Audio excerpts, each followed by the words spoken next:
2013년 4월 7일 하나님께서 우리에게 주시는 말씀은 사무엘상 16장 6절에서 13절입니다.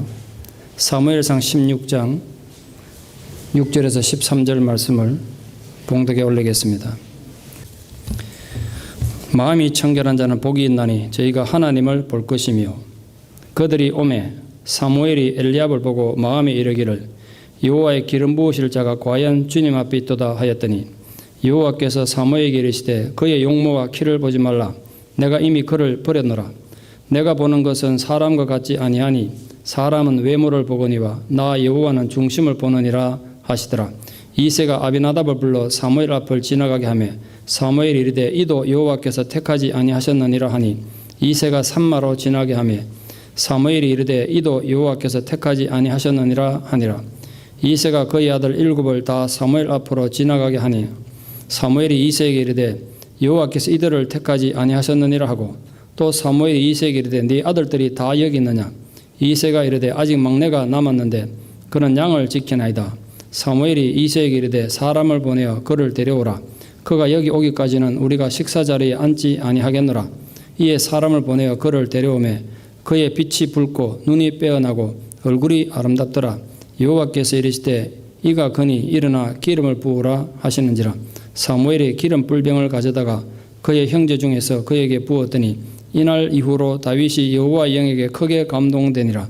사무엘이 떠나서 라마로 가니라. 아멘. 덴마크 출신의 안델센은 역사 속에 우뚝 선 위대한 아동 동화 작가입니다.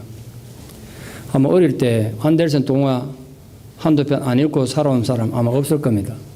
너무나 많은 작품들이 있죠.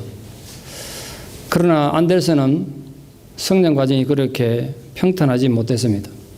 정말 찢어지게 가난한 구두수순공 아들로 태어났습니다. 어린 안델센에게 많은 영향을 줬던 할머니도 집안이 가난해서 병원에서 청소하는 일을 힘겹게 해야 했습니다. 더 어린 안델센에게 옛날 이야기와 아르베안 나이트 같은 얘기를 들려줘서 상상력과 교양을 심게 했던 아버지가 안델센 어릴 때 갑자기 죽습니다. 그 바람에 가정 형편상 학교도 가지 못해서 안델센은 어린 나이에 공장에 가서 노동자로 노동을 해야 했던 아픈 과거를 갖고 있습니다. 어머니 또한 이곳에 빨래해 주는 것으로 겨우 생계를 유지할 정도로 힘겹게 살았습니다. 그런 힘든 상황 가운데서도 안델센 어머니가 독실한 루트교 신자였는데 어린 안델센에게 예수를 공경하는 순수한 신앙을 심어줘서 신앙이 안델센 일생의 중요한 밑거름이 됐습니다. 그 덕분인지 모르겠습니다만 안델센은 학교도 가지 못해서 기본적인 문법조차 몰랐지만 정말 초인적인 노력으로 글을 쓰는 작가가 됐습니다. 문법도 모르는 사람이 소설가가 됐다니까 이해하기 힘드시죠? 저도 전공이 소설이라 참 있을 수 없는 일이죠. 경험보다 더 좋은 스승은 없다는 말씀처럼 글 쓰는 사람 다 아시겠습니다만 경험이 소설을 통해 항상 나오죠. 안델센 문학도 많은 부분 자기 경험이 글로 표현됐습니다. 추운 어느 겨울날 집에 먹을 것이 떨어져서 결국 어머니가 국을 하러 다녀야 했는데 아주 추운 겨울입니다. 저 창 안에는 사람들이 따뜻한 벽난로에 앉아서 만찬을 즐기는데 자기는 엄마 따라다니면서 국을 해야 했던 아픔이 있습니다. 그리고 쫓겨나야 했던 아픔, 그 아픔이 나중에 뛰어난 작품으로 기록이 됩니다. 무슨 작품인지 아시겠죠? 너무나 많은 사람들의 눈물을 흘리게 했던 성냥팔이 소녀는 자기 엄마의 국을 하던 모습을 기록한 내용입니다. 이 집안도 가난한 데다가 혹시 오늘 집에 가시고 인터넷으로 안델센 한번 찾아보세요. 아마 사진이 뜰 텐데 인물이 좀 못생겼습니다. 가난한 데다가 못생겼으니까 당연히 놀림감이 되었겠죠. 그 성장 과정에서 참 못생겼다 놀림을 많이 당한 데다가 동화를 썼는데 그 당시만 해도 동화가 뭐 이렇게 알려져 있지 않은 세상이라 이 문학 비평가들, 글 쓰는 사람들 제일 싫어하는 사람, 무서워하는 사람이 비평가들인데요. 작품을 난도질하면 쓴 사람, 글 쓴 사람 입장에서 참 힘들죠. 이 안델센의 동화를 난도질합니다. 어떤 식으로 난도질을 하냐면 어린이를 속이는 이야기를 쓴다고. 왜 동화 내용이 되게 황당하지 않습니까? 갑자기 가난했다 공주가 되고 왕자가 되고 너무 황당한 얘기를 써가지고 애들 속이는 나쁜 사람이라고 비판을 너무 잔인하게 했습니다. 못생겼다고 왕따 된다다가 그걸 썼는데 또 이렇게 애들을 사기꾼이라고 얘기를 들으니까 얼마나 사회적 왕따가 됐겠어요. 그 왕따된 마음을 가지고 썼던 유명한 불멸의 명작 동화가 있습니다. 감 잡으셨죠? 미운 오리 새끼가 그래서 탄생합니다. 자기 얘기예요, 그게. 1875년 70세 일기로 투병 중에 있다가 안델센이 죽었을 때 그 장례식에 덴마크 왕과 왕비가 참석할 정도로 성장 과정은 힘들었고 사람들이 왕따가 됐지만 죽은 뒤에는 그렇게 사랑과 존경을 받는 인물이 됐습니다. 찢어지게 가난한 생활고 배우지 못한 열등감, 주변의 잔인한 놀림과 비난 등 세상을 원망하고 한을 품고 살아갈 이유가 안델센에게 너무 많았지만 안델센은 오히려 그것을 아름답게 승화시킨 것입니다. 그 이유는 안델센 어머니가 물려진 신앙 때문에 안델센은 마음이 청결한 복 있는 사람이었기 때문에 그렇습니다. 이 마음이 청결하다는 건 결국 오늘 결론으로 오늘 드릴 말씀을 미리 말씀드리자면 불리한 내 상황을 인간적인 절망과 패배의 눈으로 보지 않고 하나님의 사랑의 눈으로 보는 힘을 말합니다. 그래서 안델센은 비록 성장 과정이 힘들었고 사람들에게 인정을 받지 못한 삶을 살았지만 역사 속에 가장 가슴이 따뜻한 사람으로 이름을 남겼습니다. 세상의 모든 것은 마음이고 마음에 따라서 세상이 만들어지게 되어 있습니다. 인간의 행복과 불행도 결국 마음의 자세에 결정되는 거죠. 성공과 실패도 결국은 마음의 결과물이기도 합니다. 내가 치열한 싸움에 이겼지만 내 마음이 불안하면 진 것이고 내가 져도 마음이 평안하면 이긴 것이다 라는 말이 아마 그런 뜻이 아닐까 생각합니다. 근데 결국 마음가짐이 그만큼 중요하다는 뜻이죠. 우리 기독교 정신의 기둥이라고 할 수 있는 예수님의 팔복의 핵심도 한마디로 요약하면 결국 마음에 대한 자세 아니겠습니까? 일복에서 팔복까지 전부 다 결국 마음에서 결정되는 거 아닙니까? 마음의 문제예요. 기독교가 윤리적 교훈과 도덕적 실천을 강조하는 종교이긴 하지만 결코 윤리적 종교가 아니라고 제가 여러 번 말씀드렸습니다. 의식을 강조하는 의식의 종교도 아니고 율법을 지킴으로써 의를 이루고 구원을 받는다는 율법주의 종교는 더더욱 아닙니다. 근본적으로 기독교는 어떤 종교냐? 마음의 종교입니다. 신앙이란 결국 마음을 다루는 거예요. 그 신앙이란 결국은 대저 사람의 마음이 생각이 없다면 그 위인도 없다는 잠언의 말씀처럼 내 마음의 상태가 내 인격의 전부고 신앙의 핵심이기 때문에 그렇습니다. 여러분 지금 마음이 어떤 상태에서 지금 예배를 드리고 계십니까? 그래서 하나님 언제나 인간의 마음의 동기를 굉장히 중요하게 보세요. 저도 사람의 동기를 너무 중요하게 생각합니다. 여러분 말 한마디 작은 행동 하나가 동기가 중요해요. 어떤 동기였는가? 왜냐하면 그 마음이 인간 인격의 핵심이기 때문에 그렇습니다. 그래서 우리가 마음의 변화가 없이는 어떤 사람도 진정한 행동의 변화나 사고의 변화를 일으킬 수가 없습니다. 여러분이 말씀의 은혜를 받아야 될 것도 결국은 마음이라고 해요. 마음. 그 마음이 청결해지는 것이 복입니다. 하나님께서 인간의 마음을 중요하게 보신다는 가르침은 성경에 굉장히 많은데 오늘 제가 떠올린 본문은 사울과 다윗의 이야기입니다. 우리 사울 그러면 실패한 사람, 실패한 왕으로 많이들 생각을 하십니다만 처음에 사울이 하나님에 의해서 왕이 됐을 땐 그도 하나님으로부터 새 마음을 받았던 사람이에요. 하나님께서 그에게 새로운 마음을 줬어요. 왕이 될 수 있도록.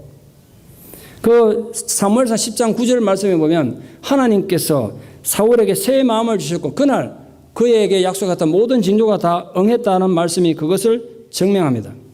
하나님은 여러분 모두 마찬가지인데 이 하나님 사람들에게 하나님의 사역을 시킬 때 새 마음을 먼저 주세요. 마음을 먼저 준다고요. 왜냐하면 그 새 마음이 없이 감동적인 감정적인 충동으로만 일을 하다 보면 본인도 다치고 본인이 다치는 건 시간 문제야. 본인만 다치면 괜찮아요. 대개 사람들은 물귀신 정신이 있어서 자기 다치면 옆에 사람들 같이 다치게 만들어요. 같이 다쳐. 그래서 이 새 마음이 정말 중요한 거예요. 하나님의 사역자들은 반드시 하나님 주시는 새 마음이 필요합니다. 이틀 전 신문에 뉴스 보니까 대도 조세영 씨가 벌써 나이가 75 됐습니다. 75세 된 대도 조세영 씨가 또 남의 집 도둑질하다 현장에서 체포됐다고 기사가 났던데요. 기사 제목이 타이틀이 이겁니다. 대도에서 잡범으로. 이제 잡범이 된 거야. 한때는 그래도 대도였는데. 기사 내용 보고 내가 참 마음이 복잡했어요. 한때는 잘 살아보겠다, 새로운 삶을 살겠다고 신화까지 갔다 온 사람입니다. 그리고 한국에 내노라는 대형교회 다니면서 간증하고 다녔던 사람이에요. 그런데도 왜 이렇게 비참한 결과가 됐을까요? 결론은 이거예요. 마음이 새로워지지 않고서 신학을 갖다 도 별 볼일 없다는 거예요. 마음이 새로워지지 않고서는 몇십만 명씩 모이는 교회에서 간증하고 내가 이렇게 예수님 만나 새로워졌다고 아무리 떠들어봤자 아무런 소용이 없다는 거예요. 마음이 새로워지지 않으니까. 그러므로 모든 하나님 일꾼들은, 모든 하나님의 성도들은 하나님의 새 마음을 받아야 합니다. 마음이 청결하다는 의미는 바로 하나님 주시는 새 마음을 가졌다는 뜻입니다. 이 새 마음을 잘 가꾸는 것이 너무나 중요합니다. 예를 들어서 여러분이 저랑 처음 만났을 때 누구나 새 마음을 하나님 주셨어요. 기쁨이 있었고 감격이 있었습니다. 근데 지금 그걸 잘 관리하고 계십니까? 잘 관리하고 계시냐 말이에요. 인간은 누구나 하나님 준 새 마음을 잘 가꾸지 못하면 금방 변질되고 타락할 수밖에 없습니다. 그 은혜 받은 게 중요한 게 아니라 그걸 잘 관리하셔야 돼요. 한때는 하나님 뜻이라고 은혜라고 그러고 막 날뛰다가 죄풀에 죽어버린 사람이 얼마나 많습니까? 사울은 하나님 주셨던 그 새 마음을 관리하는 데 실패했습니다. 그 결과 그의 인생은 비참한 실패로 끝나고 말았습니다. 새 마음을 한다는 것은 사람이 죄를 짓지 않는다 이런 뜻은 절대로 아닙니다. 새 마음을 받은 사람도 죄를 지어요. 그러나 새 마음을 잃어버리면 문제가 뭐냐면 그 죄에 대한 자각정상도 함께 사라져요. 죄를 지어도 감각이 없어요. 천하에 자기만 제일 옳은 것 같습니다. 그럼 결국은 회개할 기회를 놓쳐버립니다. 그 청결함을 잃어버린 마음의 가장 큰 비극은 자신의 죄와 교만함을 느낄 수가 없다는 것입니다. 그 결과 회개할 수 없게 되고 당연한 결과지만 비극으로 인생이 끝나게 되어 있습니다. 하나님 주신 새 마음을 관리하는데 실패한 사울을 대신해서 그 사울이 끝내 실패하는데 회개하는데 실패하자 하나님 그를 버리기로 작정하셨어요. 이번에 다시 설교를 준비하다가 사울과 다윗의 얘기를 쭉 읽으면서 제가 이 부분 아주 심각하게 적용하게 됐습니다. 한번 들어보시죠, 여러분. 하나님께서 사울을 버리기로 작정하셨는데 우리 또한 마찬가지입니다. 우리도 하나님께서 우리를 버려가지고 그를 버려서 하나님 일꾼 되지 못하게 하셨는데 자기 혼자 착각해가지고 끝까지 그 자리를 붙들고 있는 어리석은 일은 지금도 있지 않겠습니까? 지금도 있을 거라고요. 목사는 평소도 마찬가지예요. 하나님께서 그 인간은 더 이상 하나님 종이 못되게 버렸는데 지 혼자 착각해서 나는 하나님 종이라고 떠드는 사람이 얼마나 많겠어요? 여러분은 어떠세요? 여러분 지금 마음은 어떠냐 말이에요. 제가 그거 생각하니까 정말 소름 돋습니다. 소름 돋아. 생각해보세요. 직접적으로 얘기해가지고 하나님께서 박상한 목사를 더 이상 하나님 종을 안 쓰겠다 버렸는데 내가 혼자 착각하고 있다면 얼마나 비극이냐고요. 여러분 어떠세요? 하나님 포기한 사울 대신에 다른 사람을 찾아야 되는 임무가 사무엘에게 주어졌습니다. 여기 정말 고민되는 게 하나 있습니다. 여러분 사무엘이 어떤 사람입니까? 성경에 유래를 찾기 힘들 정도로 기도의 사람이고 하나님과 동행했던 적어도 개인의 신앙에 성공한 거의 유일한 사람에 가깝습니다. 그 대단했던 사람, 그 하나님의 사람, 늘 하나님과 동행하고 한 번도 하나님의 죄를 짓지 않았던, 범죄하지 않았던 그 대단했던 사람도 하나님의 사람을 뽑는데 오늘 본문 보니까 내면의 마음을 보지 않고 껍데기를 보더라고요. 외면을 보더라고. 그럼 우리는 오직 말하면 뭐 하겠어요? 우리가 사람을 볼 때 얼마나 우리가 속고 사냐면 스스로 속는 거죠. 나도 속고 너도 속고. 나 또한 야 내가 얼마나 약점이 많은 인간이가 뼈저리 느낀가. 내가 사람을 볼 때 얼마나 껍데기만으로 판단하겠는가. 사무엘 같은 사람도 이런데. 여러분 한번 보십시오. 기도의 사람이었던 사무엘까지도 이렇게 사람을 외모로 보는 실수를 하다니 이세의 큰아들 엘리야벤 정말 잘생겼었나 봐요. 사무엘이 마음에 너무 흡족한 거야. 야 세상에 이런 사람이 있나. 이래가지고 거기 기름 붓고 이제 왕으로 세우려고 막 달려들었다고요. 그때 하나님 말려가지고 사무엘상 16장 7절 말씀 오늘 본문 말씀 이렇게 말씀하셨습니다. 여호와께서 사무엘에게 이르시되 그의 용모와 키를 보지 말라. 내가 이미 그를 버렸노라. 내가 보는 것은 사람과 같지 아니하니 사람은 외모를 보거니와 나 여호와는 중심을 보느니라. 하나님은 그때나 지금이나 우리 마음의 중심을 보십니다. 그래서 예수님 오늘 또 팔복을 통해서 우리에게 이렇게 선포하십니다. 마음이 청결한 자는 복이 있나니. 왜 인간의 마음이 청결해야 됩니까? 왜 깨끗해져야 됩니까? 아주 한마디로 말씀드리면 더러워서 그렇습니다. 우리 마음이 더러우니까 깨끗해져야 되는 겁니다. 그렇다고 오해는 하지 마십시오. 원래 우리가 태어날 때는 터불라 라자라고 아주 순백의 마음이었는데 살다 보니까 때가 묻어서 그걸 깨끗하게 해야 되는 뜻이 아니라는 거예요. 여러분, 우리 인간의 마음은 원래부터 더럽고 타락했습니다. 불결했습니다. 눈물의 선자 예레미야는 타락해가서 망해가는 조국을 앞에 놓고 백성들에게 외쳤습니다. 만물보다 심히 부패한 것은 인간의 마음이다. 만물보다 거짓되고 부패한 건 인간의 마음이라. 그런데 능히 누가 이걸 알겠느냐. 모른다는 거야, 사람들이. 더러운 인간의 마음은 청결해지지 않으면 늘 더러운 상태에 있겠죠. 그 더러운 마음을 깨끗하게 하는 자가 복이 있다는 것입니다. 다시 묻습니다. 이 예배에 자리에 오신 여러분의 지금 마음의 상태는 어떤 상태에 있습니까? TV에 사람들이 자기 개인의 고민을 하소연하고 그걸 또 해결해주는 안녕하세요라는 프로그램이 있습니다. 저는 그런 프로가 있는지도 몰라 최근에 알게 됐는데 그거 보고 제가 사람에 대해서 많이 알게 되겠더라고요. 그래서 옛날 지나간 거 인터넷에 찾아보고 있는 중인데 그중에 이런 내용이 있습니다. 어떤 회사 과장님인데 자기 부하 직원 중에 4년째인가 씻지 않는 친구가 하나 있더라고요. 근데 그런 얘기를 전 국민이 본 TV에 나와서 하더라고요. 얼굴도 팔리고 이런도 팔리는데. 이 친구는 뭐 샤워는 둘째 치고 머리도 안 감고 세수도 안 하고 그냥 다니는 거야. 옷도 4년 동안 한 번도 안 빨고 같은 옷을 봄, 여름, 가을, 겨울 똑같이 입는데. 그 냄새가 얼마나 나게 생각해 보세요. 옷도 그런 데다가 제가 더 끔찍하게 생각하면 속옷은 갈아입는 게 속옷도 마찬가지래. 뭐 벌써 그럴 필요 없어요. 지금 양치를 몇 년 동안 안 했으니까 입에서 얼마나 악취가 나겠습니까? 이 친구 말만 하면 너무 냄새가 나서 도저히 씻으라 해도 안 되고 양치를 안 하니까 안 되니까 마스크를 씌워놨대요. 하도 냄새가 나. 사람 옆에 못 가. TV에서 보여주는데요. 손이 새카매가지고 손톱 밑에 때가 끼어가지고 까만색으로 네일 아트 받은 것 같더라고요. TV에 직접 보여주더라고요.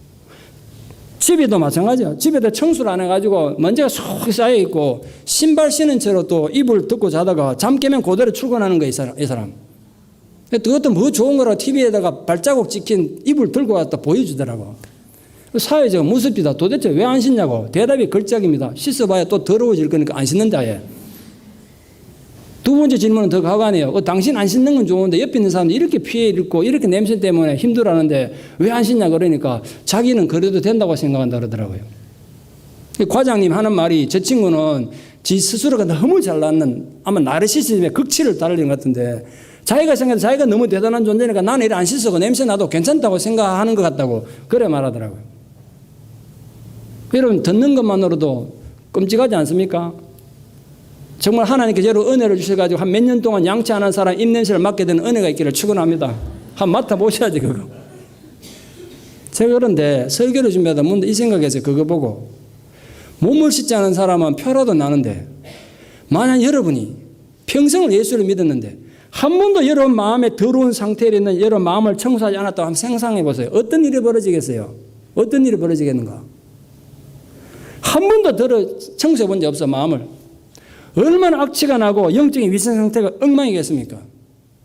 정말 겁이 나고도 유감스러운 건 그렇게 마음이 더러운 상태로 살면서도 본인이 못 느낀 거 아무 감각이 없어요. 더러운 줄도 모르고 내가 남에게 얼마나 피해를 준지도 모르고 살아요.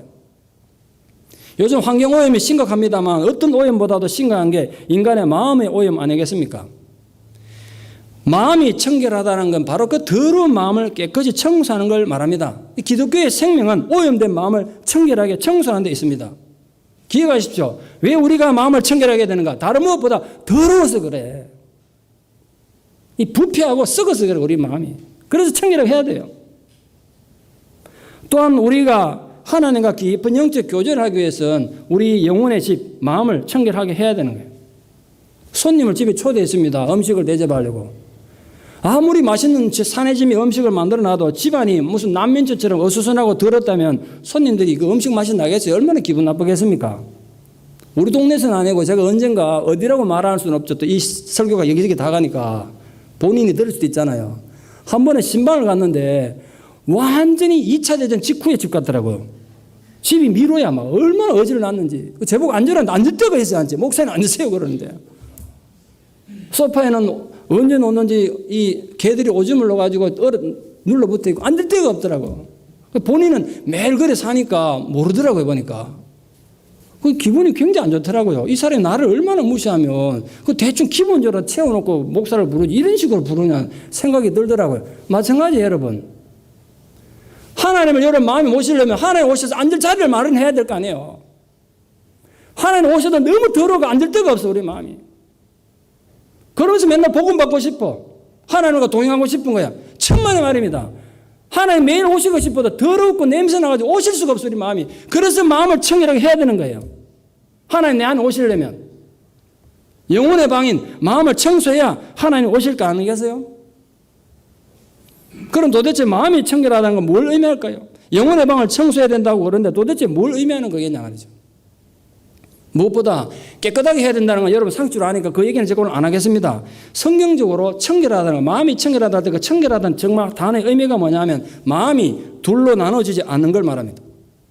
성경은 마음이 둘로 나눠지고 있는 걸 악한 것으로 교훈할 뿐 아니라 그렇게 둘로 마음이 나눠지면 하나님으로부터 벌을 받을 것이라고 많이 경고하고 있습니다. 성경이 참 많습니다만 몇 가지만 좀 말씀을 드리겠습니다. 10편 12편 2절에 그들이 이웃에게 각기 거짓을 말하며 아첨하는 입술과 두 마음으로 말하는도다. 그 마음이 둘로 나눠져서 말하는 건 남을 속이는 거고 사기치는 거란 거예요. 호세아 12장 2절에도 이런 말씀이 있습니다. 그들이 두 마음을 품었으니 이제 내가 그들을 벌할 것이다. 하나님께 두 마음을 품은 자들을 벌하겠다는 거예요. 야고보 4장 8절에 이런 말씀이 있습니다. 죄인들아 손을 깨끗이 하라. 두 마음을 품은 자들아 마음을 성결하게 하라. 여기 두 마음이 더럽단 말이에요. 더러운 마음을 본 거예요. 야고보다. 그러니까 마음을 깨끗이 하는 거예요. 두 마음을 품은 자들아. 마음이 하나님 향해서 일편단심으로 쓰여 있어야 되는데 마음이 청결하지 못한 사람은 마음이 둘로 나눠진 거예요. 그러니까 바람에 나부기는 갈대처럼 왔다 갔다 합니다. 아침에 먹었던 마음이 점심때 되면 바뀌고요. 또 점심때 먹었던 마음이 저녁 먹기 전에 또 바뀝니다. 봉사는 헌신하는 마음이 자꾸 나눠지면 시도 때도 없이 변덕을 부립니다. 사람 마음이 나눠지면요 믿을 수가 없어요. 그런 사람 누구나 싫어합니다. 우리 다 인격적으로 실수가 있고 허물이 많지만 어쨌든 간에 마음이 자꾸 조석지변하면 안 되는 거예요. 다윗도 문제 많은 사람인 거 아십니다. 여러분 얼마나 못된 사람입니까? 남의 부인 데려다 간음하고 그거 합리화시키려고 억울하게 사람 죽이는 아주 못된 인간이었습니다.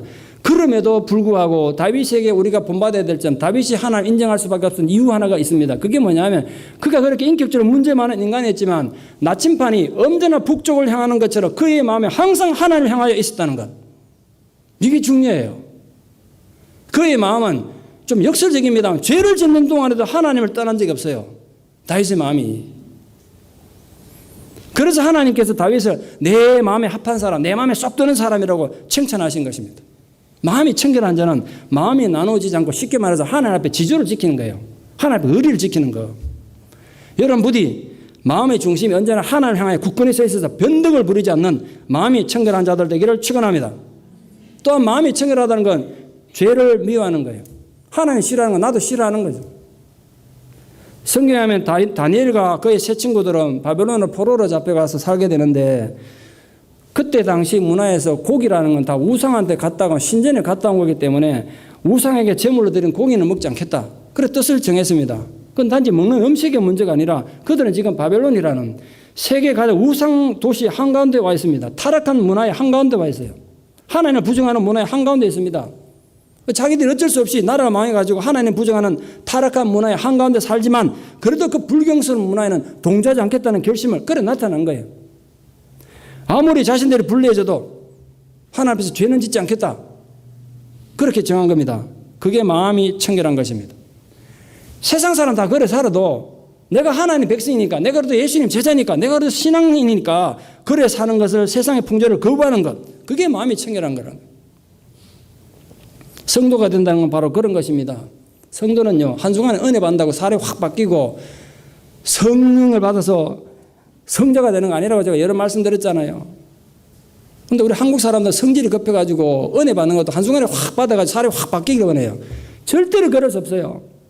여러분이 아무리 대단한 은혜를 받아도 인격이 하루아침에 안 바뀐다고요. 시간이 걸려요.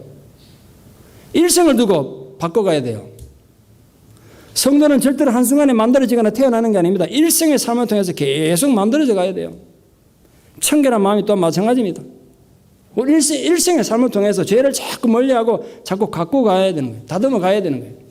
그러다 보니까 필연적으로 청결한 마음이란 하나님 앞에서 자기를 보는 힘입니다. 하나님 앞에서 자기를 볼 줄 아는 힘, 자기의 부패함과 자기 죄성을 자각하는 힘이 마음이 청결한 것입니다. 이 자기 문제를 스스로 자각하고 인식한다는 건 얼마나 복입니까? 마음이 청결한 것이 복인 이유가 바로 여기 있습니다. 그럼 어떻게 하면 더러운 마음을 청결하게 할 수 있겠는가? 이게 문제죠. 세상의 철학과 교육은 착하게 살고 깨끗하게 도덕적으로 살면 된다고 주장합니다. 그런데 그게 과연 가능하겠습니까? 세상의 도덕이나 철학은 어떻게 우리가 마음을 깨끗하게 해줄 수 있는지 제대로 설명을 못해요. 성경은 뭐라고 말하고 있습니까? 성경이 어떻게 우리가 마음이 깨끗해지셨다고 말하고 있습니까? 무엇보다도 예수 그리스도 보혈의 힘으로 우리는 더러운 마음을 깨끗하게 씻을 수 있습니다. 우리 그걸 믿습니다. 저 십자가상에서 흘린 예수 그리스도의 보혈의 능력이 더럽게 물든 우리 마음을 깨끗하게 한다고 성경이 약속하고 있고 우리 그걸 믿는단 말이에요. 여기 있는 누구든지 그 보혈의 능력을 믿고 의지하면 마음이 청결해질 줄 믿습니다. 그 보혈의 능력과 더불어서 하나님께서 우리에게 우리 마음의 청결을 지킬 수 있는 정말 중요한 영적인 무기 두 가지를 주셨습니다. 양손에 하나 주시라고. 그게 뭐냐면 하나는 말씀이고 하나는 기도입니다. 말씀과 기도예요. 바울이 자기 아들 같은 젊은 목회자 디모데에게 이렇게 당부했습니다. 디모데전서 4장 5절에서 너는 하나님 말씀과 기도로 거룩하여져 가라. 하나님 말씀과 기도로 거룩해져 가라고 말씀을 한 겁니다.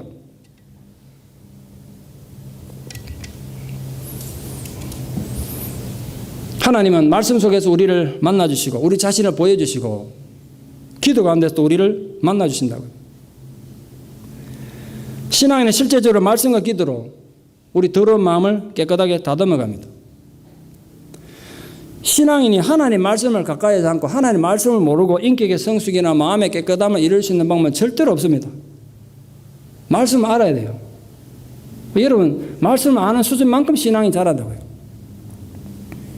그렇다고 무조건 성경을 많이 읽으면 된다 그런 뜻은 아닙니다. 읽는 걸 깨달아야 되죠. 깨달은 걸 또 깨달은 대로 순종할 때 우리 마음이 깨끗해지는 겁니다. 성령께서 빌립에게 감동을 줘가지고 예루살렘 가는 길에 가보라 그랬더니 예루살렘을 방문하고 돌아가는 에디오피아 내시를 만난 장면이 사도행전에 있습니다. 그 내시가 열심히 성경 읽으면서 지금 내려가고 있는 거예요. 마차에 타고. 빌립이 가서 묻습니다. 네가 성경 열심히 읽는데 그 읽는 걸 깨닫느냐? 내시가 대답하죠. 가르쳐주는 사람인데 어떻게 깨닫느냐? 혼자서 성경 읽는다고 다 깨달으면 얼마나 좋겠습니까? 힘들죠. 그래서 제가 성경 통독 사경을 합니다. 이번에 성경 통독 사경을 마치고 다른 주에서 오신 몇 분이 간증문을 이렇게 아주 장문의 편지를 써오셨는데 자기는 평생 교회를 다녔는데 처음으로 하나님을 만나고 하나님을 깨닫게 되고 하나님의 말씀을 만났는데 그 말씀 때문에 내 운명이 바뀌었다고. 진짜 말씀을 만나면 운명이 바뀌어야 되는 거예요. 여러분들은 목상 힘든데 뭐 통도상 이런 거 합니까? 토요일날 뭐 제자반 합니까? 그냥 쉬시지 그런지 모르겠습니다만 제가 그걸 절대로 포기할 수도 없고 멈출 수 없는 이유가 그것 때문에 사람들 운명이 바뀌기 때문에요. 바뀌는 일이 벌어지니까. 여러분 모르니까 왜 저런 힘든 일 하느냐 싶죠. 모르면 말을 하지 말아야 돼. 사람이 운명이 바뀌는데요. 그 말씀 때문에. 그 말씀 때문에 우리 마음이 청결해지는 것입니다. 기독교의 최고의 강점은 바로 그 분명한 말씀이 주어져 있다는 사실입니다. 말씀과 아울러서 또 기도를 통해서 우리는 우리 자신의 더러운 문제를 파악하고 청결해 갑니다. 남을 속이고 사기나 치던 못된 인간이었던 야곱이 야복 나루를 건널 때 죽느냐 사느냐 기로에 섭니다. 앞에는 형 에서가 자기 죽이겠다고 400명 군대를 이끌고 오고요. 뒤에는 삼촌이자 장인인 라반이 또 자기 죽이려고 쫓아오고 있습니다. 진퇴양난입니다. 어디로 가도 죽어요. 할 수 있는 건 하나님 붙잡는 것밖에 없습니다. 그래서 그날 밤에 죽으라고 기도합니다. 절실한 마음으로 기도합니다. 근데 그 기도하다가 야곱이 새 마음을 가진 사람이 됩니다. 야곱이 그날 그 야복 강가에서 기도하다가 마음이 청결하게 된 것입니다. 하나님 그렇게 새로운 사람 됐다는 증거로 이름을 바꿔주신 거네요. 남의 발꿈치를 잡고 남 사기나 치던 야곱이라는 이름에서 하나님과도 겨루 이길 만한 새로운 사람 됐다고 이름을 이스라엘을 바꿔준 거 아니겠습니까?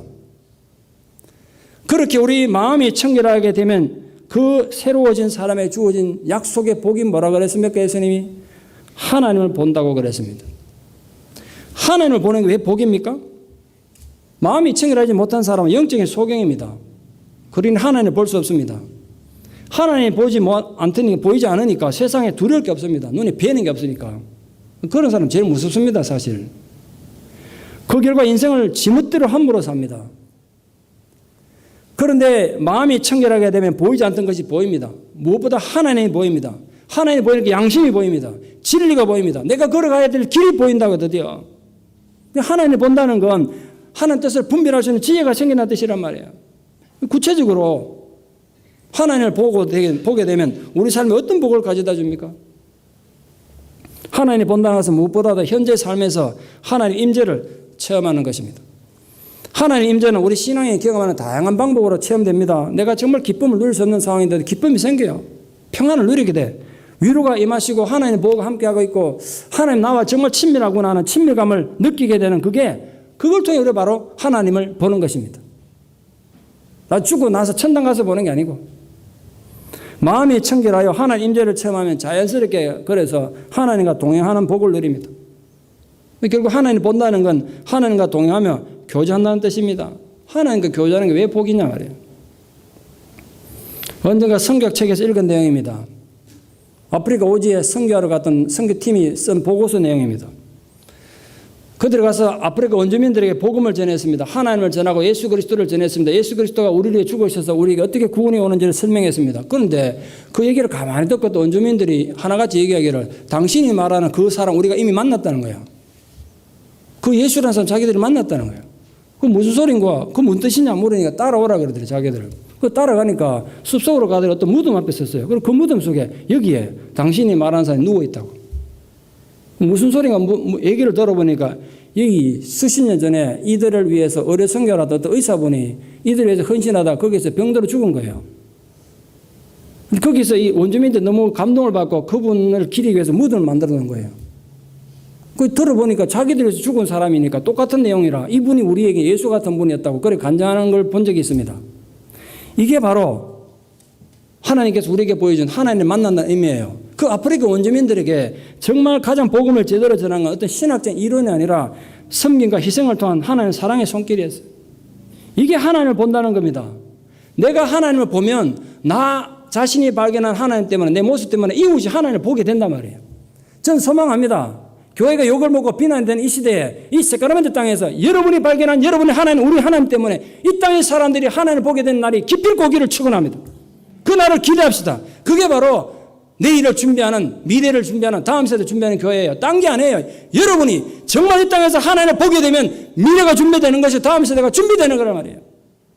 그게 없으면 아무리 건물을 거창하게 새로 짓고 아무리 제도를 갖고도 쓸모없는 거예요.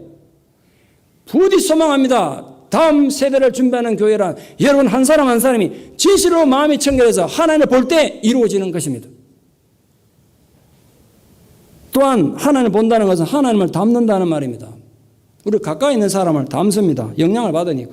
친구에 의해서 영향을 받습니다. 그 친구 잘 만나야 됩니다. 교회에서도. 부부가 살다 보면 서로 닮는 이유가 뭔지 아시죠? 서로 영향 주고 받기 때문에 그렇습니다. 저희도 집사람이랑 둘이 나가면 자매냐고 묻습니다. 가끔. 되게 닮았나 봐요. 제가 우리 집사람 닮았습니까? 또 웃으시네. 그 웃음 의미가 뭔지 모르겠는데 2부 때 얘기했더니 어떤 집사님 저보고 사모님 닮으려면 아직 멀었다 그러던데. 왜 닮느냐면요. 의학적으로 왜 닮느냐면 전혀 다른 두 사람이 만나가지고 생각해 보세요. 매일 똑같은 일에 기뻐하고 같은 일에 슬퍼하고 같은 일에 분노합니다. 그럼 얼굴 근육이 똑같아져요. 이해되십니까? 얼굴 근육이 똑같이 형성돼요. 그래서 닮아가는 거예요, 얼굴이. 게다가 같은 취미를 가지고 같은 음식을 먹죠. 그러니까 의학적으로 남남이 만났는데 세월이 오래되면 닮는 거야. 근데 도저히 안 닮는 사람들은 지멋대로 사는 거지, 둘 다. 안 닮는 거지. 서로 영향을 주니까 닮는 거 아니겠어요? 그 자식이 우리가 부부가 그렇게 서로 닮는다면 하나님을 잘 쳐다보면 누구를 닮겠습니까? 마음이 청결해서 하나님을 보면 누구를 닮겠냐고요? 하나님을 닮겠죠. 하나님을 닮아. 우리 자식들을 부모님들이 볼 때 부모를 닮았기 때문에 더 애착이 가고 바라보는 것만으로 허물하지 않겠습니까? 애를 낳았는데 이게 도대체 누구를 닮았는지 모르겠다 이러면 곤란하잖아요. 자기를 닮았으니까 보는 것만도 흐뭇하죠. 저도 가끔 가다가 우리 집 아들이 누워있는 거 내가 깜짝 놀랍니다. 내가 거기 또 누워있는 거야. 나 여기 있는데. 내가 너무 닮은 거야. 괜히 보는 것만도 기분이 좋은 거야. 하나님 마찬가지라는 거예요. 우리가 하나님을 닮아가니까 하나님 자꾸 바라보다 하나님 닮으니까 하나님 우리 보고 감동하는 거예요. 너의 모습 속에서 내 모습이 보이는구나. 내가 그렇게 기쁘다. 그래서 하나님 보는 게 복이란 말이에요. 그 하나님 보다 우리 하나님을 닮아가니까. 그런데 심각한 함정이 하나 있습니다. 오늘 설교를 들으니까 야 마음이 하나님 닮아야 되고 마음이 새로워지고 깨끗해져야 되는구나. 그런데 어떻게 또 방법이 생각 안 나니까 사람들이 필연적으로 이 껍데기에 관심을 쏟습니다. 마음을 깨끗하게 하는 방법을 잘 모르겠거든요.